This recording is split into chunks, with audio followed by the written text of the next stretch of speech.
सबसे अनमोल तोहफा। Railway station पर साइड में लेटी हुई महिला दर्द से करहा रही थी। मुझे ऐसा प्रतीत हुआ कि उसे कोई भारी पीड़ा हो रही है। अन्य यात्रियों की भांति मैंने भी उसे नजरअंदाज कर दिया। मेरे साथ में मेरा 8 वर्ष का बेटा अंश भी था। वह उस बुढ़िया के दर्द को दिल से महसूस करके उसकी ओर टकटकी लगाकर देख रहा था। पापा, ये बुढ़िया क्यों चिल्ला रही है?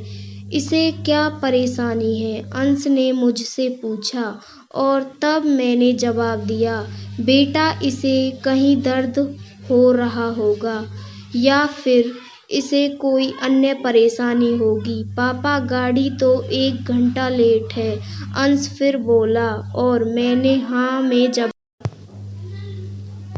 यह तो बहुत कमजोर हो गई है। बेचारी दर्द से कितना करहा रही है। पापा, क्यों न हम इसे दवाई दिला दें? अंश ने जब मुझसे कहा तो मैंने उसे समझाते हुए कहा, बेटा, हम इसे दवाई क्यों दिलाएं? हम तो इसे जानते तक नहीं हैं। और देखो कितनी गंदी है, लगता है कई दिनों से नहाई भी नहीं है। कोई देखेगा तो हमारा मजाक बनाएगा। पापा, आप ही तो कहते हैं थे कि गरीबों और असहायों की जो मदद करता है तो भगवान उस पर सदा मेहरबान रहते हैं, इसलिए हमेशा दूसरों की सहायता के लिए अग्रसर रहना चाहिए। और आज आप कह रहे हैं कि कोई देखेगा तो क्या कहेगा, हमारा मजाक बनाएगा। मेरी समझ से दूसरों की सहायता करने पर हमारा मजाक कोई नहीं बनाएगा। अगर पापा कोई बनाता है तो बनाने दो, हमें अपने कार्य पर ध्यान देना चाहिए। ऐसा आप और माँ दोनों लोग कहते थे, परंतु आज आप, अंश ने मुझे उल्टा समझाते हुए कहा। तब मैंने फिर उसे समझाकर बताया कि बेटा, वह नाटक कर रही है, इसे कहीं दर्द नहीं हो रहा है। मैं ऐसी औरतों को भली भांति जानता हूँ। नहीं पापा, यह नाटक नहीं कर रही है, मैं जाकर देखता हूँ। इतना कहकर अंश दौड़कर बुढ़िया के पास जाकर फिर बोला, पापा, जल्दी आओ, देखो इन्हें कितनी तेज बुखार है। मैंने जानबूझकर उसके बोलने की आवाज को अनसुना कर दिया, परंतु अंश के बार बार बुलाने पर मैं उसके पास गया और देखा कि बुढ़िया काफी गंदी है और बुखार से की तपन से करहा रही थी। पापा, चलो इन्हें दवाई दिला लाते हैं। अंश ने फिर मुझसे एक उम्मीद भरी नजरों से देखकर कहा। मैंने भी आवेश में आकर कह दिया, चलो चलते हैं। मेरा इतना कहने पर अंश के चेहरे पर खुशी की झलक दिखाई देने लगी थी, जो कि कुछ क्षण पहले अदृश्य थी।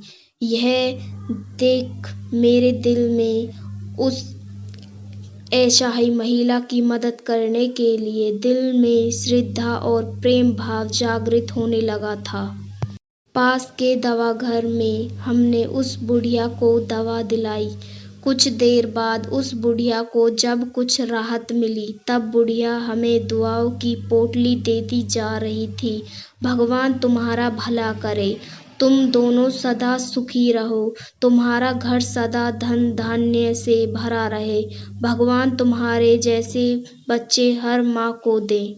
उस बूढ़ी औरत के इन शब्दों ने मुझ पर वाणों का कार्य किया और मेरे अंदर बैठे अश्रु को मार भगाया। उसकी मदद करने का मुझे अंश व खुद पर फक्र महसूस हो रहा था, साथ ही असहायों की मदद करने की भावना मेरे अंदर जागृत हो चुकी थी। जब हम रेलवे स्टेशन पर पहुंचे तो वहां पर उपस्थित यात्रियों ने भी हम दोनों को दुआओं की गठरी देना शुरू कर दिया। आप दोनों उस महिला के लिए फरिश्ता हो। आपके बेटे की तारीफ जितनी की जाए उतनी कम है।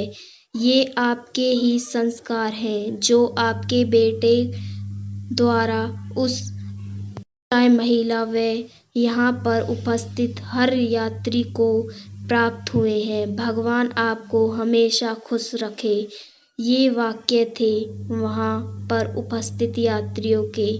कुछ यात्री कह रहे थे कि हमें इस बालक से सीख लेनी चाहिए। यह बालक समाज के लिए भगवान की एक महत्वपूर्ण देन है। यह सब सुनकर मेरा दिल खुशी से गदगद हो रहा था।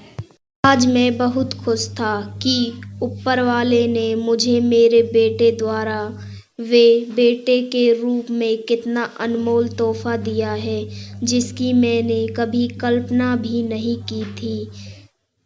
यह सोचते सोचते मैंने अपने बेटे को सीने से लगा लिया और कहा, थैंक्स बेटा। इतना सुनकर अंश मेरे सीने से चिपक जाता है और आई लव यू पापा, आई लव यू बेटा, मैंने भी पलटकर जवाब दिया।